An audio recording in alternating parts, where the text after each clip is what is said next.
स्वागत है आप सबका फिर से मेरे चैनल पर जिसका नाम है TAG टेली अकाउंट GST। दोस्तों मेरे इस चैनल पर टेली प्राइम सॉफ्टवेयर में वर्क करने से रिलेटेड वीडियोस अपलोड की जाती हैं।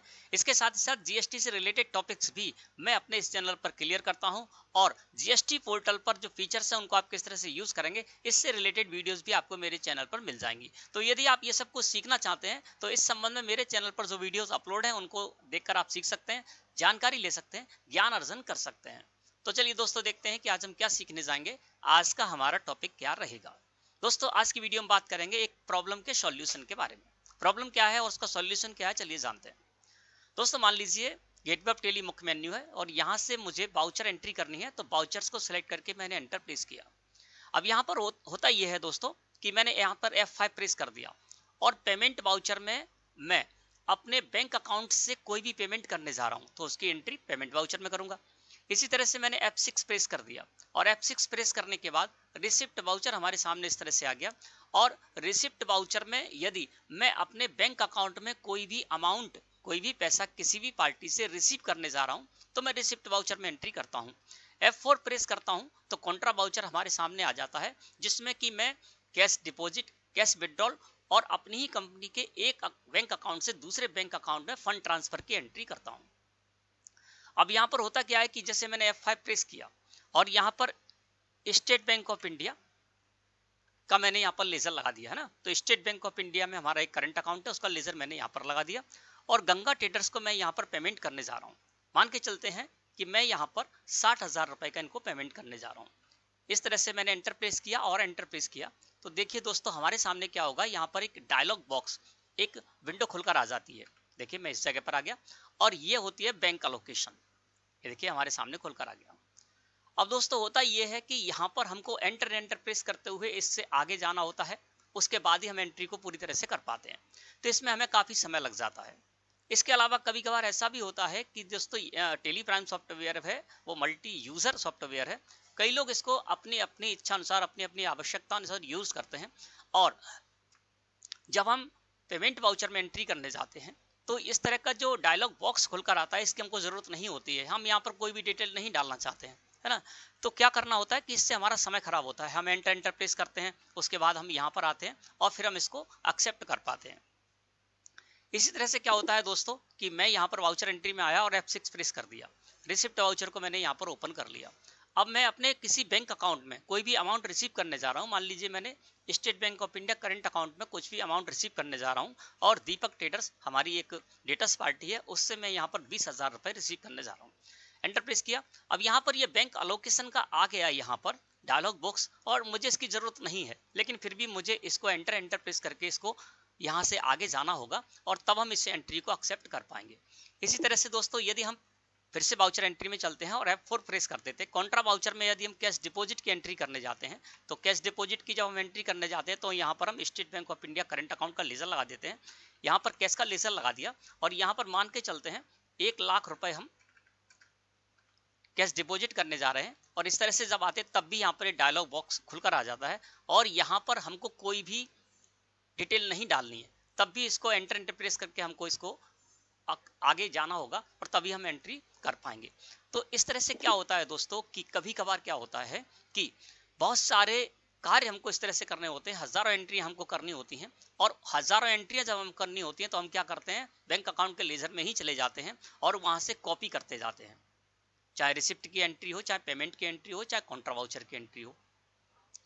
तो वहां पर हमको हजारों एंट्रियां करनी होती हैं और हजारों एंट्रियों को जब हम कॉपी करते हैं तो कॉपी करते समय भी हमारे सामने ये प्रॉब्लम आती है।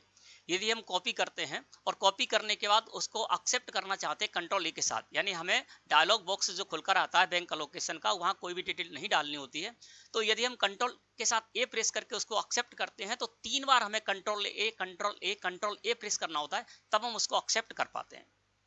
तो आज की वीडियो में आपको बताना चाहता हूं कि यदि ये जो बैंक अलोकेशन का डायलॉग बॉक्स आता है इसको आप हटाना चाहते हैं, ये आपके कार्य करने में बाधा बन रहा है, आपको प्रॉब्लम दे रहा है, तो आप इसको हटा सकते हैं और जब चाहे तब इसको ला भी सकते हैं। कैसे करेंगे चलिए जानते हैं। सेटिंग आपको एक ही बार करनी होगी और वो सेटिंग आपकी कॉन्ट्रा वाउचर, पेमेंट वाउचर और रिसिप्ट वाउचर, तीनों ही वाउचर एंट्री में आपके काम आएगी। यानी आप पेमेंट वाउचर में कोई भी पेमेंट की एंट्री करने जाएंगे बैंक अकाउंट से, रिसिप्ट वाउचर में आप कोई भी पैसा रिसीव करने जाएंगे बैंक अकाउंट में।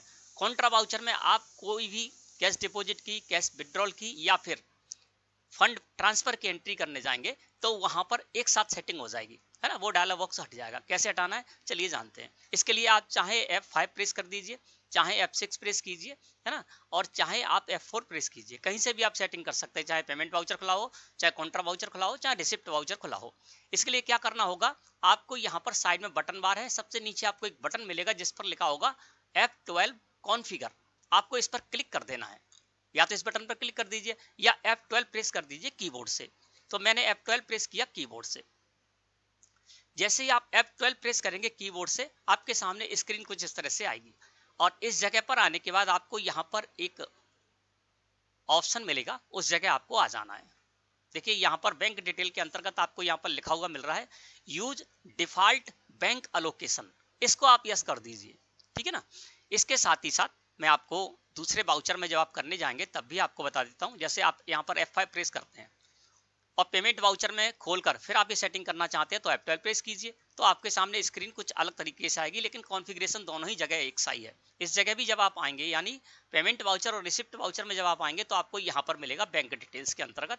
ये देखिए बैंक डिटेल्स के अंतर्गत आपको यहाँ पर लिखा हुआ मिलेगा यूज डिफॉल्ट बैंक अलोकेशन, है ना। इसको आपको यस कर देना है, ठीक है ना। इसी तरह से जब हम रिसिप्ट वाउचर से आते हैं, यहाँ पर F6 प्रेस कर देते हैं और रिसिप्ट वाउचर को ले लेते हैं, फिर हम F12 प्रेस करते हैं कीबोर्ड से, इसी जगह आ जाएंगे ना।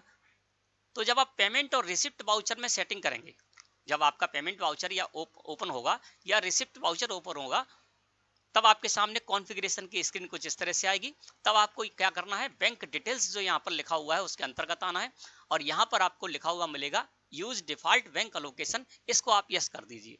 अब मैं इसको कर देता हूँ यस, है ना। चाहे आप पेमेंट वाउचर ओपन करके यस करें, चाहे आप रिसिप्ट वाउचर ओपन करके यस करें, चाहे आप कॉन्ट्रा वाउचर ओपन करके यूज डिफॉल्ट बैंक अलोकेशन को यस करें, तीनों पर ही इसका इफेक्ट पड़ जाएगा, है ना। अब मैं इसको यस करने के बाद कंट्रोल के साथ ए प्रेस करके एक्सेप्ट कर लेता हूँ।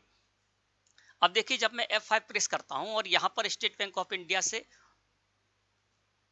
पेमेंट करने जा रहा हूं गंगा ट्रेडर्स को, तो गंगा ट्रेडर्स को मैं पेमेंट करने जा रहा हूं 70,000 रुपए का। तो ये 70,000 रुपए मैंने डाला। देखिए अब यहां पर हमारा जो बैंक अलोकेशन का है वो विंडो खोलकर नहीं आएगी और हम इस एंट्री को बहुत ही आसानी से कर पाएंगे। देखिए अब नहीं आया, सीधा हमारा कर्सर नरेशन में आया और हमने इस एंट्री को कर लिया। इसी तरह से हम F6 प्रेस कर देते हैं और F6 प्रेस करने के बाद स्टेट बैंक ऑफ इंडिया में हम दीपक ट्रेडर्स, हमारी डेटर्स पार्टी है, उससे हम 25,000 रुपए रिसीव करने जा रहे हैं। तो मैंने यहाँ पर किया इस तरह से और एंटर प्रेस किया, तो देखिए बैंक अलोकेशन की विंडो अब नहीं आ रही है और बहुत आसानी के साथ हम अपना कार्य कर पा रहे हैं। इसी तरह से F4 प्रेस कर देते हैं कॉन्ट्रा वाउचर में और यहाँ पर हम कैश विड्रॉल की एंट्री करने जाते हैं। तो मैंने यहाँ पर अकाउंट में कैश डाल दिया।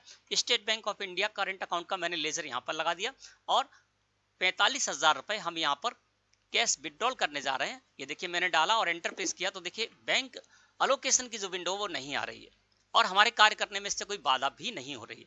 अब मैं यहाँ पर आ जाता हूँ और चलता हूँ सीधे state bank of India current account के लेजर में, इस जगह पर आ गया। अब यहाँ पर मुझे यदि कॉपी करनी है कोई भी एंट्री, जैसे मान लीजिए अब 2 दिसंबर में मुझे फिर से पैसा रिसीव हुआ है, तो यहाँ से रिसिप्ट वाउचर को मैंने अल्ट के साथ 2 प्रेस करके कॉपी कर लिया, F2 प्रेस कर दिया, 2 दिसंबर कर दिया। और यहाँ पर मान के चलते कोई दूसरी पार्टी है तो हम दूसरी पार्टी से भी यहाँ पर रिसीव कर सकते हैं। मान लीजिए हर्षित ट्रेडर्स है, तो हर्षित ट्रेडर्स का मैंने यहाँ पर लेजर लगा दिया और 45,000 रुपए मुझे इनसे रिसीव करने, मैंने 45,000 यहाँ पर डाला, कंट्रोल के साथ ए प्रेस किया, तो ये देखिए हमने इसको जो हमारी एंट्री थी इसको मैंने यहाँ पर कॉपी कर लिया। ये देखिए हर्षित ट्रेडर्स से मैंने कॉपी कर ली। इसी तरह से हमें कोई भी कॉपी करनी है, पेमेंट वाउचर में एंट्री करना है, तो यहाँ पर मैंने पेमेंट वाउचर के जो एंट्री है गंगा ट्रेडर्स को हमने पेमेंट किया था, अल्ट के साथ 2 प्रेस किया और F2 प्रेस करके 31/12 कर देते हैं। 31/12 में फिर हम गंगा ट्रेडर्स को पेमेंट करने जा रहे हैं 1,20,000 रुपए का, ठीक है। और इससे रिलेटेड हमको कोई डिटेल नहीं डालनी है। अगर आपको नरेशन में चेक नंबर यदि डालना है तो एंटर करेंगे तो नरेशन पे आपका कर्सर रुकेगा, और यदि नहीं डालना है तो आप यहीं से कंट्रोल के साथ ए प्रेस कीजिए, ये आपकी कॉपी हो गई। अल्ट के साथ F2 प्रेस कर देते हैं और 1/12 से लेकर हम यहाँ पर पीरियड कर देते हैं 31/12 तक, जिससे कि ये एंट्री हमारी आ जाए, क्योंकि हमने 31/12 में इस एंट्री को किया था। तो इस तरह से आप कर सकते हैं। और उसके बाद जब आपको जरूरत पड़े तब आप बैंक अलोकेशन का जो डायलॉग बॉक्स है, जो विंडो है, वो आप ला सकते हैं ना। देखिए अब मैं जब इस एंट्री को ओपन करके दिखाता हूं तो यहाँ पर देखिए कोई भी डायलॉग बॉक्स नहीं आ रहा है।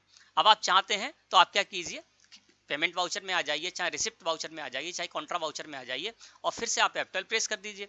जब आप F12 प्रेस करेंगे तो आप आ जाएंगे इसी जगह कॉन्फ़िगरेशन में, और कॉन्फ़िगरेशन में आने के बाद आपको आ जाना है बैंक डिटेल्स में। मैं एंटर प्रेस करते हुए आ जाता हूँ बैंक डिटेल्स के अंतर्गत, और यहाँ पर यूज डिफॉल्ट बैंक लोकेशन इसको कर देता हूँ नो। एंटर प्रेस किया, कंट्रोल के साथ ए प्रेस करके मैं इसको एक्सेप्ट कर लूंगा, ठीक है ना।